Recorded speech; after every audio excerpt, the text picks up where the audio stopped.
want to be the best school in Delhi NCR and in any state that we are in. IB is a new curriculum that we have introduced, which is also something that's great for our students. You know, I'm extremely proud to be a part of Manav Rachna because I think this is one of the few schools that really pays a lot of attention to SDGs. Indian parents are looking at international curriculum. It's about implementing the NEP effectively, and I think we are able to do that. Welcome to a brand new episode of Beyond the Bubble by Media Shala, the very first of the new year. We're excited to kick off 2025 with a very special guest. Please welcome Ms Sunitha Nambiar, the CEO of Manav Rachna International Schools. Today, we'll be delving into the upcoming initiatives that MRIS has planned for 2025, as well as how they align with the school's long-term vision and mission. Over to you, Manav. So, Sunitha ma'am, as MRIS continues to evolve, especially with the launch of the new IB program, are there plans to upgrade the school's overall infrastructure, expand facilities, or introduce new extracurricular activities for the students? Thank you for that question. I think it's a very great start to this conversation. As an organization, I think we have very strong vision to where we want to be in a few years' time. We want to be the best school in Delhi NCR and in any state that we are in. And for that to happen, I think one of the most important things is to ensure that our students get the best learning opportunities and environment that they can get. In order to do that, one of the things that we definitely are looking at is increasing the kind of infrastructure or spaces that the children have. IB is a new curriculum that we have introduced, which is also something that's great for our students because now they have a choice between CBSE and IB, and therefore that's something very interesting for our students. But what is also interesting is that we've always had future skills as a part and parcel of what we have, and therefore we've had Media Shala, we've had Maker Shala, we have Fashion Shala, we have all these which are opportunities for our students to build skills.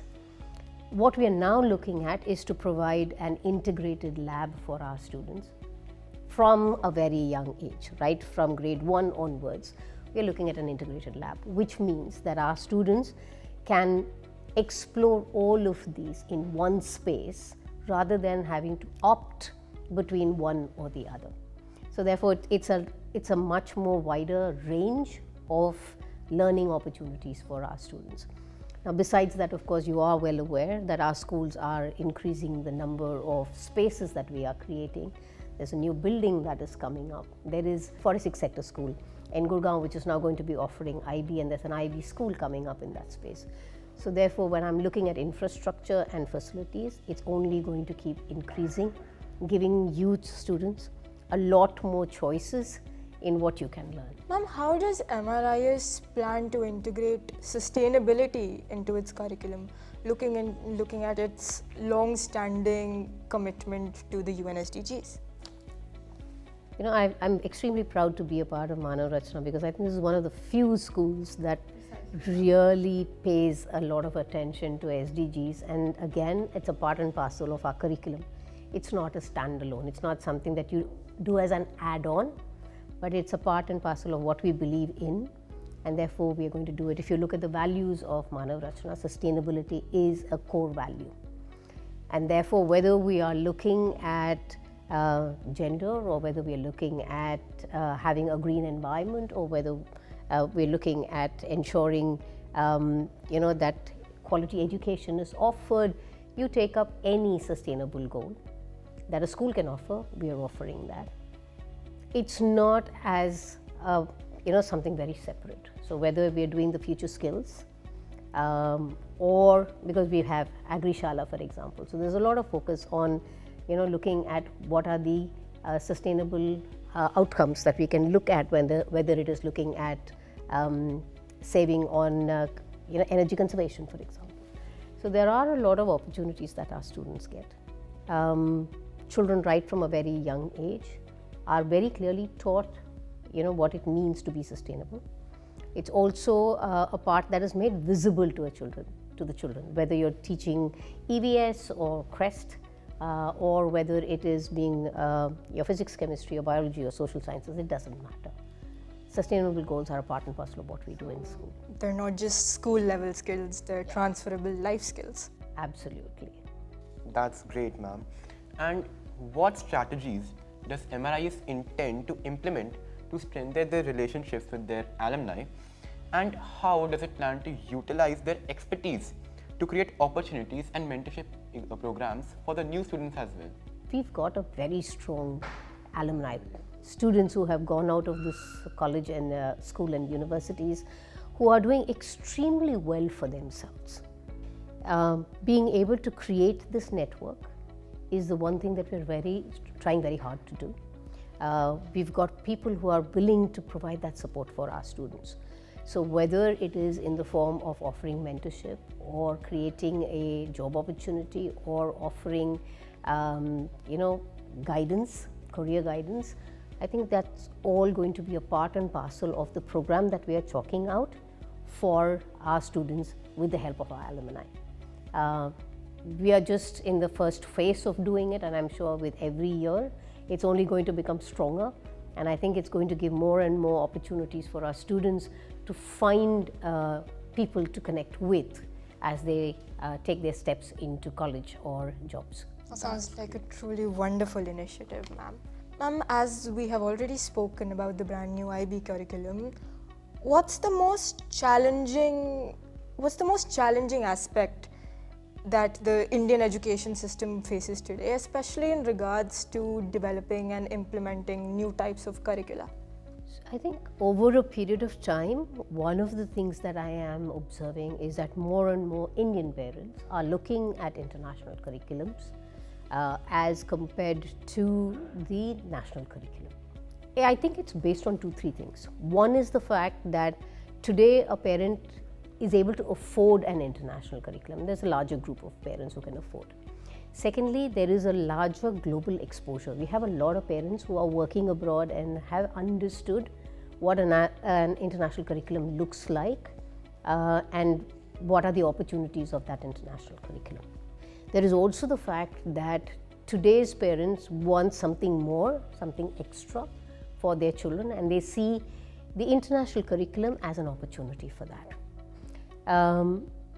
At the same time, you have the Indian curriculum now with the NEP coming in and the National Curriculum Framework, and a great deal of conversation happening on skill building, learning outcomes, multidisciplinarity, all of these things.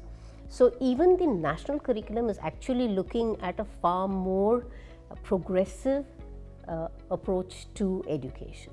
It's about implementing the NEP effectively, and I think if we are able to do that, I don't see the national curriculum being in any way lesser than the international curriculum. But today it's about perceptions, today it is about opportunities and the ability of a parent to be able to give something more or something different to their children. And that is a challenge for the Indian education system today. But I think it's easily overcome. I think if our schools in India with the national curriculum offer quality education, I don't see why we should go towards any other curriculum. Coming from an educator, that's truly insightful.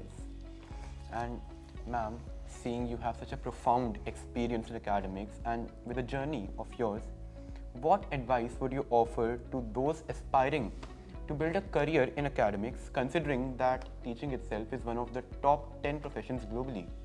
I think I'm going to answer it in 2 parts, all right? The first part, you use the word profession, and I think the first challenge for education is to consider it as a profession. The professionalism that is required in being an educator is not quite well understood by a large population. You do have people choosing to be teachers because they consider it as a job that is easier and less time consuming as compared to a corporate job. And I think that's the biggest misunderstanding. Being a teacher is a full-time job. It requires a lot of commitment, and it requires a lot of focus to be a good educator. So anybody who chooses or is thinking about education or becoming an educator, and I want to move away from the word teacher, I want to say educator specifically, means that that person has to understand that it's not a job that ends at 3 o'clock in the afternoon, because there is a lot more that you need to do as an educator to be able to walk into a classroom the next day and engage with students. You need to be better planned, you need to be better prepared, you need to be willing to listen to your students and see what the student wants. Today we're talking about personalizing learning. You can't personalize learning if you just pick up a textbook and walk into your classroom. So therefore there is a lot more commitment that is required. The second aspect of being a teacher is, or an educator, is to have your heart in the right place.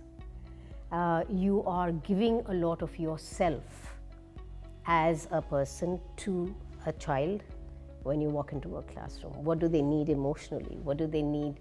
What's your presence that is required as an educator to be able to connect with 30 students inside a classroom? And it's not easy. Definitely isn't easy. So I will say, if you want to be an educator, be very sure you have the time, the willingness, the commitment, and the heart to be for the child at all times. We definitely underestimate the perseverance and passion it takes to be an educator. Yeah. I think a good educator is something that we all need, and that's the one that makes a huge difference to us. And I think when we look back, if I look at myself as look back at the teachers who made a difference in my life, I'd say they were the people who touched me, not because they were great math or science teachers, but because they were great human beings. That's great, man. That's beautiful. Okay, let's wrap up today's interview with a short and sweet rapid fire session. So ma'am, what we're going to do now is we're going to give you a word or phrase, and what you have to do is mention the first word, the first thing that comes to your mind when you hear that. Discipline. I think it should be self-imposed. Parent-teacher meetings. Partnerships. Perfect. Technology in classrooms. Enablers, I think. Enablers of learning. Beautiful. Banning social media for children under 14 years. I'd say it's becoming a necessary precaution. Field trips. Experiential learning. And last but not least, Media Shala. Future skills. Thank you, Sunitha ma'am, for taking the time to join us today and providing valuable insights into MRIS's vision for 2025 and the future of education. It has been an enlightening and thought-provoking discussion, and I'm certain our viewers enjoyed it as much as we did.